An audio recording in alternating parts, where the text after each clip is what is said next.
ಶಿಷ್ಟಾಚಾರ ಉಲ್ಲಂಘನೆ ಲೇಟ್ ಆಗಿ ಆಹ್ವಾನವನ್ನು ಕೊಟ್ಟರು ಅನ್ನುವಂಥದ್ದು ಮತ್ತೆ ಇದು ಕರೆದಂಗೆ ಇರಬೇಕು ಬರಬಾರ್ದು ಅನ್ನೋ ತರಕ್ಕೆ ಇತ್ತು ಅನ್ನೋ ತರಕ್ಕೆ. ಸಿಗಂದೂರು ಬ್ರಿಡ್ಜ್ ಮಾಡಿರೋದು ಒಂದು ಐತಿಹಾಸಿಕವಾದ ಅದನ್ನು ಸ್ವಾಗತಿಸಬೇಕು. ಮತ್ತು ಶತಮಾನಗಳಿಂದ ಜನ ಕಮ್ಯುನಿಕೇಷನ್ ಇಲ್ಲದೆ ಲಾಂಚಲ್ಲಿ ಹೋಗ್ತಾ ಇದ್ರು. ನಾನು ಒಂದ್ಸರಿ MLA ಆಗಿದ್ದಾಗ 1985 ಶ್ರೀಧರ್ ಅಂತ ನಮ್ಮ ಸ್ನೇಹಿತರು ತುಮರಿ ಅಂತ ಊರು ಬರ್ತಾರೆ. ಅವ್ರ ಮದುವೆಗೆ ಹೋಗಿ ಲಾಂಚಲ್ಲಿ ಹೋಗಿದ್ದೆ, ನೈಟಲ್ಲೇ ಉಳ್ಕೊಂಡು ಬೆಳಗ್ಗೆ ಬಂದಿದ್ದೆ. It is way back in 1985. ಆಮೇಲೆ ನಾನೇ PWD ಮಿನಿಸ್ಟರ್ ಆದೆ 2013-18. ಯಡಿಯೂರಪ್ಪ ಸಾಹೇಬರು ಮುಖ್ಯಮಂತ್ರಿಯಾಗಿ ಬದಲಾವಣೆ ಆದರು, ನಾನಾಗಿದ್ದೆ. ನನಗೊಂದು ಫೋನ್ ಮಾಡಿದ್ರು, ಅವರು ಅತ್ಯಂತ ಹಿರಿಯ ನಾಯಕರು, ನಮಗೆ ಚಿಕ್ಕ ವಯಸ್ಸಿದ್ರು, ಮಾದೇವಣ್ಣ ನಮ್ಮ ಸುಗಂಧೂರು ಬ್ರಿಡ್ಜ್ ಸ್ವಲ್ಪ ಅದು ಮಾಡ್ಕೊಡಪ್ಪ ಅಂತ ಹೇಳಿದ್ರು. ನಾನು ಅವ್ರಿಗೆ ನೀವೇ ಮುಖ್ಯಮಂತ್ರಿಗಳಾಗಿದ್ರಲ್ಲ ಮಾಡ್ಬೋದಾಗಿತ್ತಲ್ಲ ಅಂದೆ ಪ್ರೀತಿಯಿಂದ. ಅವ್ರು ವಾಪಸ್ ನೀನು ಸಿದ್ದರಾಮಯ್ಯ ಮರೆಸ್ಬಾರ್ದು ಎಲ್ಲ ಆಯ್ತದ ಮಾಡಪ್ಪ ಅಂತ ನನಗೆ ಹೇಳಿದ್ರು. ಇದೇ ಮಾತನ್ನ ನಮ್ಮ ಅಂದಿನ ಸ್ಪೀಕರ್ ಆಗಿದ್ದಂಥ ಕಾಗೋಡು ತಿಮ್ಮಪ್ಪ ಅವರು ಸಿಗಂದೂರು ಬ್ರಿಡ್ಜನ್ನು ಮಾಡಿಕೊಡ್ಬೇಕು ಅಂತ ಇದನ್ನು ಮನವಿ ಮಾಡಿದರು.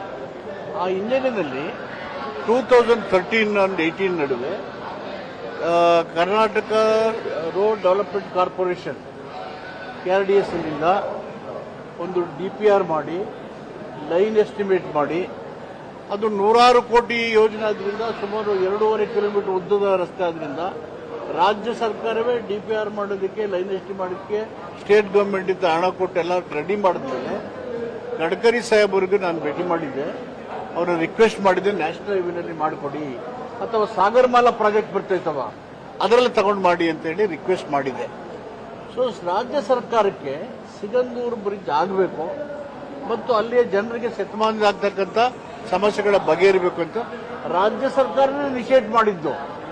ತದನಂತರ ನಮ್ಮ ರಿಕ್ವೆಸ್ಟ್ ಮತ್ತು ಯಡಿಯೂರಪ್ಪ ಅವರು ಕೂಡ ಅವ್ರಿಗೆ ಗಡ್ಕರಿ ಅವರಿಗೆ ಹೇಳಿರ್ಬೋದು. ಗಡ್ಕರಿ ಅವರು ಇಸ್ ಎ ಡೆವಲಪ್ಮೆಂಟಲ್ ಲೀಡರ್, ಅದ್ರ ಬಗ್ಗೆ ತಕರಾರಿಲ್ಲ. ಸೊ ದಿ ಹಿಸ್ಟ್ರಿ ಈಸ್ ಈ ಒಂದು ಸಿಗಂದೂರು ಬ್ರಿಡ್ಜ್ ಆಗಬೇಕು ಅಂತ ಇನಿಷಿಯೇಷನ್ ಮಾಡಿದವರೇ ಕಾಂಗ್ರೆಸ್ ಸರ್ಕಾರ. ಸಿದ್ದರಾಮಯ್ಯನವರು ಮುಖ್ಯಮಂತ್ರಿಯಾಗಿ ಮಹದೇವಪ್ಪ PWD ಮಿನಿಸ್ಟರ್ ಇದ್ದಾಗ ಈ ರಿಕ್ವೆಸ್ಟ್ ಬಂದಿದ್ದು ಯಡಿಯೂರಪ್ಪನವರಿಂದ ಮತ್ತು ನಮ್ಮ ಕಾಗೋಡು ತಿಮ್ಮಪ್ಪನವರಿಂದ. This is the history. ಇದಾದ್ಮೇಲೆ ನಾವು ನಮ್ಮ ಗಡ್ಕರಿ ಅವರಿಗೆ ಇದನ್ನ ಸಾಗರಮಾಲಾ ಪ್ರಾಜೆಕ್ಟ್ ಅಲ್ಲಿ ಮಾಡಿ ಅಂತ ಹೇಳಿದ್ವಿ, ಇನ್ನೊಂದ್ಸರಿ ನ್ಯಾಷನಲ್ ಹೈವೇಯಿಂದ ಮಾಡಿ ಅಂತ ಹೇಳಿದ್ರು. ಸೊ ಅಲ್ಟಿಮೇಟ್ಲಿ ನ್ಯಾಷನಲ್ ಹೈವೇ ತಗೊಂಡಿದ್ದಾರೆ, ವೆರಿ ಗುಡ್. ಸ್ಟೇಟ್ ರಸ್ತೆಲ್ಲ ನ್ಯಾಷನಲ್ ಹೈವೇ ಕೊಡಲ್ವಾ, ಅದೇ ರೀತಿ ಆಗಿದೆ. ಇದಾದ್ಮೇಲೆ we are in a federal structure. ಗಣತಂತ್ರದ ವ್ಯವಸ್ಥೆಯಲ್ಲಿ ಕೇಂದ್ರ ರಾಜ್ಯಗಳು ಸಮನ್ವಯತೆಯಿಂದ ಕೆಲಸ ಮಾಡಿದ್ರೆ ಡೆವಲಪ್ಮೆಂಟ್. ಇದೇನು ಫೈಟ್ ಮಾಡೋದು, ಒಬ್ಬರು ಬಿಟ್ಬಿಟ್ಟು ಇನ್ನೊಬ್ಬರು ಮಾಡೋದು, ಅವರ ನಿರ್ಲಕ್ಷ್ಯ ಬಿಟ್ಟು ನಾನೇ ಮಾಡೋ ಕ್ರೆಡಿಟ್ ತಗೋಬೇಕಂತ ಅಗತ್ಯ ಏನೂ ಇಲ್ಲ.